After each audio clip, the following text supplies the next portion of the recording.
अस्सलाम वालेकुम एवरीवन। काफ़ी अर्सा हो गया था मैंने कोई वीडियो अपलोड नहीं की थी, और इसकी मेजर वजह यह है कि रमज़ान आ गया था तो रूटीन काफ़ी चेंज हो गई थी और ज़्यादा टाइम नहीं मिल रहा था। कुछ मैंने क्लिप्स बना के रखे भी हुए थे, but then I forgot about them, और सहरी और अफ्तारी में इतना मसरूफ़ होता था और फिर हॉस्पिटल की ड्यूटीज़, तो ज़्यादा टाइम नहीं मिलता था कुछ एडिट करने का और कुछ बातें शेयर करने का। तो सबसे पहले तो सबसे इम्पोर्टेंट क्वेश्चन का यहाँ पे रमज़ान कैसा गुजरा है।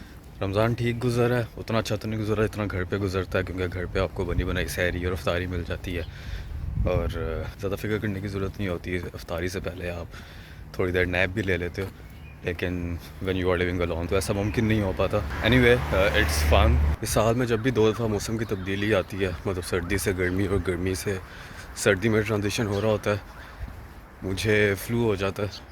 अब 1-2 दिनों बाद ईद है और मुझे फिर से फ़्लू हो गया। अब बारिश शुरू हो गई है और बारिश भी ऐसे है, बस 10 कदम पे बारिश है और उसके बाद फिर बारिश नहीं है। और मुझे थोड़ा सा यहाँ से दूर नज़र आ रहा है कि दोबारा बारिश हो रही है। पता नहीं कैसी बारिश आई है।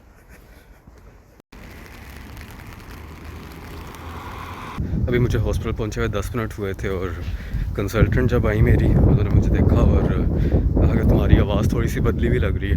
मैंने उनको बताया आई एम नॉट फीलिंग वेल, मुझे थोड़ा सा बुखार था कल रात को और अभी फ्लू है और कफ़ है। तो she said you don't need to be in today, you need to go home, take some herbal teas, take paracetamol, take good rest और चले जाओ। तो मैंने उनसे कहा कि नहीं, आई एम कम्फर्टेबल, मैं कर लेता हूँ, बट इट्स मोर लाइक आपको, क्योंकि वहाँ पे जब पेशेंट्स होते हैं तो वो इम्यूनो कम्प्रोमाइज्ड भी होते हैं। अगर आप बीमार हैं, there is a high chance के अगर आपकी वायरल इन्फेक्शन भी है तो वो किसी इम्यूनो कम्प्रोमाइज्ड पेशेंट के लिए it can be very dangerous for them. तो इसलिए फिर उन्होंने कहा कि तुम चले जाओ घर। मैंने उनको बताया कि मैं आज ड्यूटी पे इसलिए हूँ क्योंकि कोई जूनियर डॉक्टर नहीं है ड्यूटी पे और सिर्फ कंसल्टेंट्स हैं और एक रजिस्ट्रार है। मैंने उनको बताया कि तो I should come in and maybe I would be some help for the team today. उनका it's not gonna be first time कि मैं अकेले ही राउंड कर रही हूँ सब पेशेंट्स का, तुम चले जाओ। तो अब मैं हॉस्पिटल से निकल के वापस घर जा रहा हूँ। I take a good sleep, क्योंकि रमज़ान है, रोज़ा है, तो I can't take any herbal tea और पैरास्टामोल फॉर नाउ। सो जाऊँगा और आराम करूँगा। I hope I will get better in a day और टू।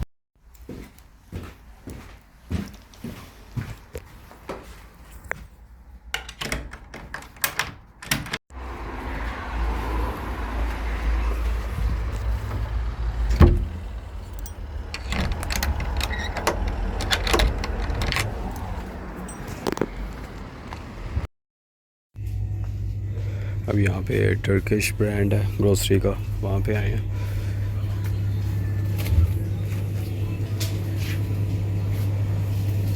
यहाँ पे हलाल मीट, हाँ, हलाल मीट सब हलाल है टर्किश में।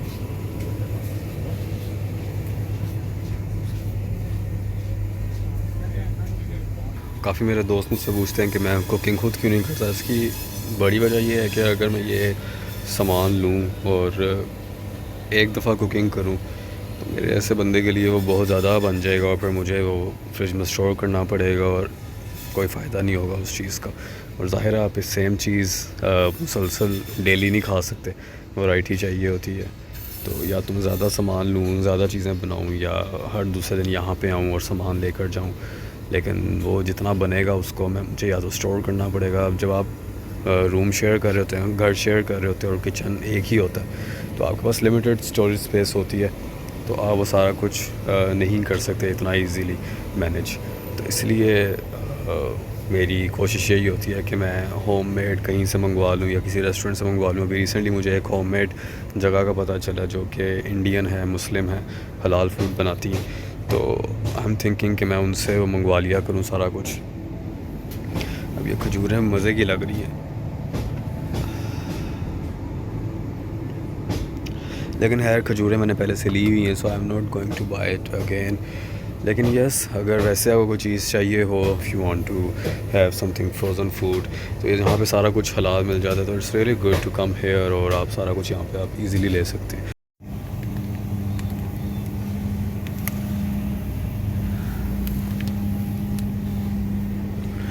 खैर मैंने यहाँ से फिर भी पोटैटो पराठे और कबाब वगैरह पकड़ लिए।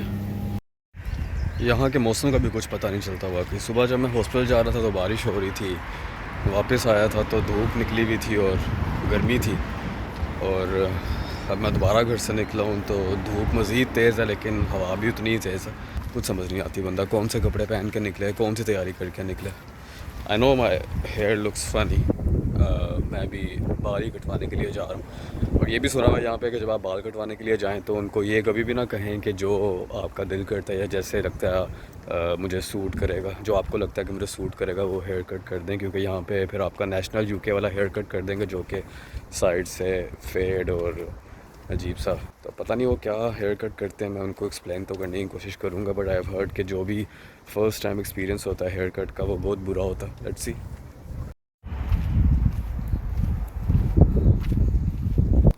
अगर आपने मेरी पिछली वीडियो देखी होगी तो उसमें मैंने बताया था कि 3W पे कभी बिलीव नहीं करना। यहाँ पे इट्स अ कॉमन सेइंग है, उसमें एक बी का इजाफा कर लें, बी फॉर बार्बर।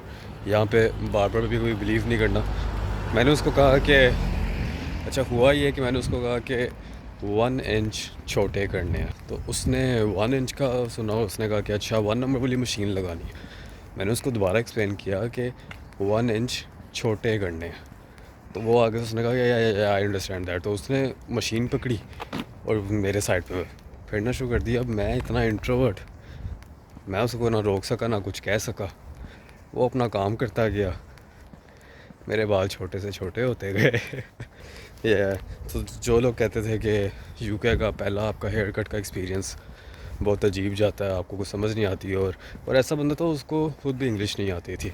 तो मेरा तो पहला एक्सपीरियंस हेयर कटिंग का इतना अच्छा नहीं रहा। हालांकि मैंने उसको कहा भी था कि सिर्फ 1 इंच आपने छोटे करने, तो उसको भी कहीं इंग्लिश इतनी अच्छी नहीं आती थी, मेरी तरह उसकी इंग्लिश भी थोड़ी सी ख़राब थी।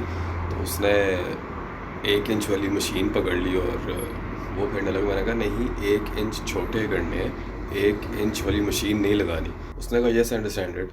तो ये कह के उसने मशीन फिरना शुरू कर दी, और अब मैं इतना इंट्रोवर्ट कि मैं ना उसका कुछ कह सका। बस मैंने सोचा कि चलो सही है, अब जो किस्मत में है वो हो रहा है, अब चलो होने दो। वो मशीन फेरता गया, मैं अपने आप को अब देख रहा हूँ शीशे में, कभी मैं खुद सोच रहा हूँ कि यार काश मेरे अंदर इतनी इंट्रोवर्टनेस ना होती, मैं बोल सकता होता कि यार तुम गलत कर रहे हो, मैंने ये नहीं कहा था। लेकिन है तब कुछ नहीं होता क्योंकि वो मशीन ऑलरेडी लगा चुका था। तब मैंने उसको जो कह रहा था वो उसको करने दिया, और फिर बाहर निकलते मैंने उससे पूछा कितने पैसे हो गए, वो कहता 40 पाउंड्स। अब उसका एक्सेंट भी इतना अजीब सा था और उसको इंग्लिश भी अच्छी नहीं आती थी इतनी, वो कम्युनिकेशन गैप भी था। तो पहले मैंने सोचा, मैंने उससे कंफर्म किया कि यार 40 पाउंड्स, तो उसने कहा येस। फिर मैंने सोचा कि यार आम तौर पर यहाँ पे 10 to 15 पाउंड्स में हेयर कट होता है आपका। है मैंने उसको 40 पाउंड्स निकाल कर दिया और सोचा कि मैं आइंदा कभी यहाँ पर नहीं आऊँगा। वो आगे से हंसने लग गया और उसने फिर मुझे एक 20 पाउंड का नोट वापस किया और कहा कि 14 पाउंड्स। फिर मैंने सोचा, मैंने कहा यार एक तो कम्युनिकेशन गैप है, एक्सेंट भी सही नहीं है, समझ ही नहीं आ रही। तो खैर मैंने उसको 14 पाउंड्स पे किए। उसने फिर मुझे लॉलीपॉप दिया, पता नहीं क्या लॉलीपॉप क्यों दी है। वैसे तो लॉलीपॉप उसने मेरे बालों का जो हशर किया वो लॉलीपॉप भी काफ़ी था, लेकिन खैर अब ये हाल हो गया मेरे बालों का। मैंने सोचा कि यार इससे बेहतर बंदा हर 6 माह बाद पाकिस्तान जाए, वहाँ से अपने बाल अच्छी तरह हेयर कट करवाए, कुछ अर्सा लंबे बालों के साथ रह ले। वैसे ही मेरे बाल लंबे ही होते हैं, लेकिन बस पता नहीं मुझे क्या शौक़ चढ़ा कि यार चलो ईद भी आ रही है तो थोड़ी सी सेटिंग भी अच्छी हो जाएगी, और काफ़ी देर हो गई है हेयर कट करवाए हुए। तो मेरा तो एक्सपीरियंस अच्छा नहीं रहा। फिर मैंने अपने जो मेरे एक्स हाउसमेट थे उनसे बात की, उन्होंने कहा कि बेहतर ये है कि यहाँ पे कोई पाकिस्तानी बार्बर ढूंढ लो जो कि सिटी सेंटर के करीब एक बार्बर है वहाँ पे होता है। तो उन्होंने मुझे उस बार्बर का बताया। खैर मैंने सोचा कि चलो अब नेक्स्ट टाइम अगर मेरा दिल किया इतनी दूर जाके अपने हेयर कट करवाने का तो वहाँ से करवा लूँगा।